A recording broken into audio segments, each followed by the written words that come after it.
के फिर आप करो ना जो भी कर। एक छोटी सी कहानी है, एक उदाहरण है, मनोहर पर्रिकर जी ने दिया था। आईआईटी के इंटरव्यू में उनको किसी ने पूछा कि अगर एक मटका है या पतीला है जिसमें आप 2 नल से ऊपर पानी भर रहे हो और नीचे उसको एक छेद है, तो ये पतीला भरने को कितना टाइम लगेगा? कालकाम वेग, मास स्पीड वेलोसिटी एक्सेलरेशन वाला जो ये है। उन्होंने क्या जवाब दिया कि अगर पतीले में छेद है तो मैं वो पतीले में पानी डालूंगा ही क्यों, पहले मैं इस पे काम करूंगा कि वो छेद बंद हो। एक बार वो छेद बंद हो जाएगा तो फिर अपने आप वो पतीला आज नहीं कल भरने ही वाला है करके। दैट मीन्स व्हाट, कि पहले ये जो लीकेजेस हैं अगर इनको हमने मैनेज कर लिया, अगर ये जो रिस्क है अगर ये रिस्क को कवर कर लिया तो रिटर्न तो अपने आप आने वाले। आप शेयर बाजार में खड़े रहिए, रिटर्न अपने आप आ जाएंगे। इसलिए पूरा जो दृष्टिकोण है, जो भी अच्छे निवेशक है, जो भी वित्तीय निर्णयों की बात करते हैं, उसमें सबसे पहला ये प्रश्न होता है मेरी रिस्क मैंने कवर। इवन स्टॉक एक्सचेंजेस, अगर आप F&O में काम करते होंगे, आप लिमिट मांगते होंगे। वो लिमिट क्या है? आपको मार्जिन, क्योंकि एक्सचेंज बोलिए चाहे आपका ब्रोकर बोलिए, आपको मार्जिन नहीं देगा, बिकॉज वो रिस्क मैनेजमेंट का पार्ट है। तो जो भी यशस्वी होता है दीर्घकाल में, वो अपना रिस्क मैनेजमेंट बहुत अच्छा करता है। और यही हमारी सीख होनी चाहिए कि जो भी चीज़ें हम करते हैं, जैसे कि इंश्योरेंस, तो इंश्योरेंस में आप केवल घर पे जाके इतना देखिए कि आपके पास टर्म प्लान है क्या। अगर टर्म प्लान नहीं है तो एक अच्छा 50 लाख, 1 करोड़, 2 करोड़ का जो भी होगा टर्म प्लान आपके सैलरी के हिसाब से, आपके इनकम के हिसाब से आपको लेना। लेकिन पहले बात ये करना होगा। इंश्योरेंस तो stock market, mutual fund, derivatives तो बहुत बात की बात है, वो हम आएंगे। लेकिन बेसिक से अगर सोच करनी है तो ये आवश्यक है कि पहले आप एक अच्छा लाइफ इंश्योरेंस ले, टर्म प्लान ले, कम से कम प्रीमियम दे, लेकिन ज़्यादा से ज़्यादा सम अश्योर्ड ले। इंश्योरेंस या इन्वेस्टमेंट नहीं। ये फर्स्ट पार्ट। फिर और थोड़ा आगे जाते हैं। मरता तो एक ही बार है आदमी, लेकिन हॉस्पिटल में तो कभी भी जाना पड़ सकता है। कभी हाथ टूट गया, कभी पैर टूट गया, कभी एक्सीडेंट हो गया, कभी कुछ हो गया। तो दूसरी बात होती है कि आपका हेल्थ, क्योंकि नहीं तो आपने बहुत सारी मेहनत करी, पैसा बचा के रखा और एक बार हॉस्पिटल चले गए और पूरा का पूरा पैसा ड्रेन हो गया। इसलिए पहले ये देखिए आपका हेल्थ इंश्योरेंस है क्या ठीक ठाक। अच्छा, 2 लाख, 5 लाख, 3 लाख, फैमिली फ्लोटर, अलग अलग कंपनियों के अलग अलग कवर्स होते हैं। लेकिन इंश्योरेंस फॉर हेल्थ, अच्छा, जब आप कार लेते हैं तो कार इंश्योरेंस मैंडेटरी होता है। जब आप हाउसिंग लोन लेते हैं तो आजकल HLI करके एक चीज़ है, होम लोन इंश्योरेंस। इन सारी चीज़ों पे एक बार जब आपने फोकस कर लिया, सब तरह के इंश्योरेंस सब सही हो गए आपके, तब जाके कहीं हमने इन्वेस्टमेंट के बारे में, यानी कि हमारी सोच क्या है कि नुकसान नहीं होना चाहिए। एक ही आप, जब भी आपको कोई भी कुछ भी पैसे के बारे में बताता है, ये स्टॉक खरीद लो, ये ज़मीन खरीद लो, सोना खरीद लो, जो भी है, अभी ऑप्शंस, कमोडिटीज़ में ऑप्शंस अलाउ हुए हैं, कल की न्यूज़ है, तो आप ये कर लो, आप वो कर लो। आपका पहला प्रश्न ये होना चाहिए, भैया नुकसान नहीं होना चाहिए। नुकसान कैसे नहीं होगा? बाजार तो रोज़ खुलता है 9 से 3:30, बाजार कहीं नहीं जा रहा है, रोज़ खुलता है। आपको रोज़ 6,000 7,000 कंपनियाँ हैं, रोज़ संधि मिलेगी। लेकिन हमारे पास पैसा तो 1 ही रुपया है, वो भी चले गया तो क्या करेंगे? तो इसलिए क्या करना है ये तो एक बात है, क्या नहीं करना है इसके ऊपर ज़्यादा ध्यान दे के आगे चलना है। तो once these 3-4 basic steps are there, now the next thing. अरे आप बताओ कि इन्वेस्टमेंट का हम क्या करें?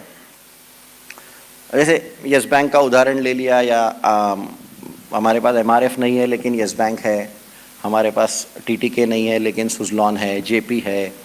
तो उसके भी पहले, स्टॉक्स में जाने के पहले म्यूचुअल फंड्स, उसमें भी आज हिंदुस्तान में 8,000 करोड़ की SIP चल रही है, जो कि एक बहुत अच्छी फिगर है। अगर आपने अब तक नहीं किया है कभी निवेश, तो पहले म्यूचुअल फंड, उसमें भी पहले इंडेक्स फंड से शुरुआत करें। इंडेक्स फंड्स में भी पहले मंथली SIP, लमसम से तो अच्छा SIP होती है, सबको पता है। SIP के बारे में बात करने की कोई आवश्यकता नहीं है ज़्यादा। लेकिन आजकल एक नई चीज़ आई है, डेली SIP। अगर आपको नहीं पता है तो आप देख लीजिए, पढ़ाई कर लीजिए इसके ऊपर। रोज़ के 250 रुपये भरने पड़ते हैं। तो रोज़ के 250, 300, 250, 300 आपको पता भी नहीं चलेगा कि आपके अकाउंट से जा रहे हैं, लेकिन आपका वो, लेकिन डेली SIP, बीच में अब भी ईरान के टाइम पे जो हुआ था, उस दिन का जो फॉल हुआ था, अगर आपने डेली SIP लगी रहती तो उस दिन का भी आपको बेनिफिट मिल सकता था। सो SIP, उसमें भी डेली SIP, उसमें भी इंडेक्स फंड्स। आप बोलोगे ठीक है इंडेक्स फंड्स के बाद आगे का बताओ, तो दैट इज एक्टिव फंड्स आते हैं। उसके बाद आता है स्टॉक्स, और जिस पे हम अभी थोड़ी देर चर्चा करेंगे और एक आध उदाहरण के साथ लेंगे कि निवेशक कहाँ पे गलतियाँ करते हैं स्टॉक्स के बारे में। अगर आपको स्टॉक्स चुनने ही है तो कुछ स्टॉक्स जिन्होंने निवेशकों को रुलाया है पिछले 3-5 वर्षों में, Suzlon, JP associates, RCom, jet Airways, ये सब हमारे पास, यस बैंक अभी, ये सब हमारे पास कभी ना कभी, जी एसएल ग्रुप के स्टॉक्स, ये सब, एमटेक ऑटो, हाँ हाँ ये नाम आपकी तरफ से जाए क्योंकि सब हम सब उसके भोगी है। तो कौन से स्टॉक्स खरीदना है वो तो हम जाएंगे, लेकिन पहले ये समझ लो कि ये छटाई कहाँ पे नहीं जाना है। आपको पता है तिमाही नतीजे जब आए थे इस क्वार्टर में और उसके पहले क्वार्टर में, यस बैंक सबसे ज़्यादा किसने खरीदा? आपने और मैंने? ना ना ना ना, आपने और रिटेल इन्वेस्टर ने सबसे ज़्यादा यस बैंक खरीदा है। एक साल पहले वकरंगी भी सबसे ज़्यादा हम ही खरीद रहे थे क्योंकि वो ऊपर जा रहा था। या फिर अरे स्टॉक का पूरा का पोर्टफोलियो का 15%, 20% एक ही स्टॉक में जा रहा है, जैसे पूरा पैसा आज ही बनाना है। ये हम गलतियां करते हैं, ये बड़े निवेशक, अच्छे निवेशक नहीं करते, और ये मुझे नुकसान नहीं होना चाहिए।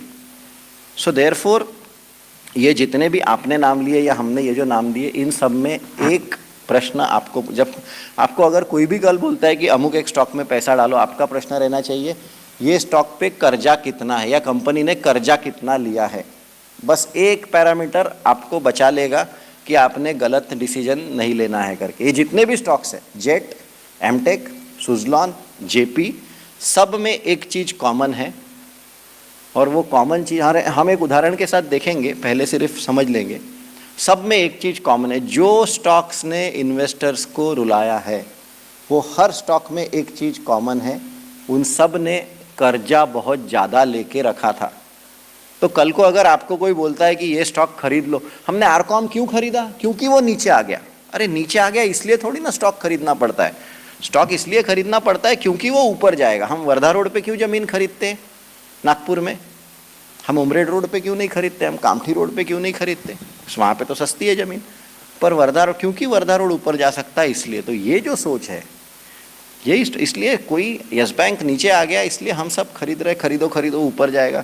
सुज़लॉन 600 पे जाएगा, 6 साल से लोग राह देख रहे हैं कि सुज़लॉन फिर से 600 पे जाएगा, वो 60 तक नहीं जाता, वो 30 रुपये, 23 रुपये, सब लोग ऐसा थोड़ा थोड़ा हंस रहे हैं।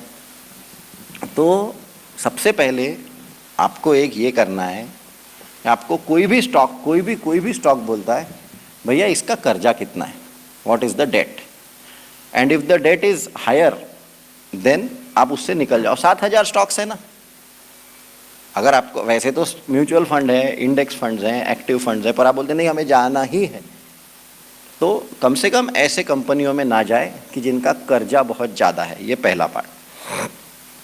और आगे सेबी का एक नियम है म्यूचुअल फंड्स के लिए, ये नियम हम भी हमारे लिए लगा सकते हैं। किसी भी कंपनी में 5% से ज़्यादा पैसा नहीं होना चाहिए। आप म्यूचुअल फंड के पोर्टफोलियोज देखिए, सेबी का नियम है कि 100 करोड़ का फंड है तो किसी भी फंड में 5 करोड़ से ज़्यादा एक फंड में पैसा नहीं, एक स्टॉक में पैसा नहीं। यही हमने भी करना चाहिए। तो भले ही आपने सुज़लॉन खरीदा, भले ही आपने एमटेक खरीदा, जो भी खरीदा, restricted to 5% of your portfolio. एक और, this is risk which can be, risk के भी 2 तरीके होते हैं, एक जो रिस्क डाइवर्सिफाई होती है, एक जो नहीं होती है। जो ये जो है वो डाइवर्सिफिकेशन से कम होने, कम से कम इसमें से तो आपको रिस्क कम रहेगी।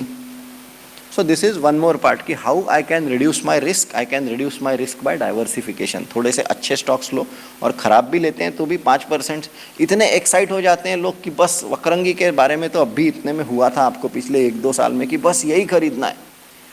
पता नहीं कितने सारे लोगों ने कितना सारा पैसा डाल दिया था। ठीक है, लेना है लो, पर अच्छा, यस बैंक, वकरंगी, पीसी ज्वेलर्स, जी, जेट, जितने भी निवेशकों के पास ये सारे स्टॉक्स हैं, आप अगर केवल 15 मिनट में हर एक स्टॉक के बारे में, क्या मैं जेट के बारे में 15 मिनट बात कर सकता हूँ?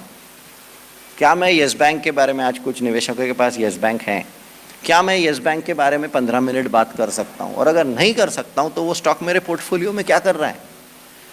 मुझे पता ही नहीं है येस बैंक क्या, कुछ तो भी प्रॉब्लम हुआ है, पर पता है जीपीओ के सामने बहुत बड़ा ब्रांच है उनका, उसके ऊपर से स्टॉक इन्वेस्टमेंट नहीं हो सकता।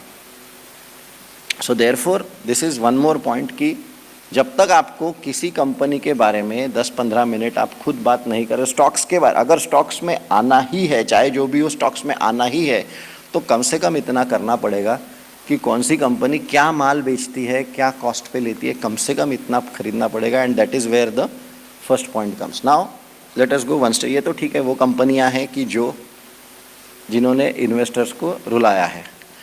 कुछ एक एग्जाम्पल देखेंगे और इससे कुछ समझने की कोशिश करेंगे। ये रिटेल इन्वेस्टर्स में बहुत बार होता है कि एक कंपनी है 1000 करोड़ का जिसका इक्विटी कैपिटल है,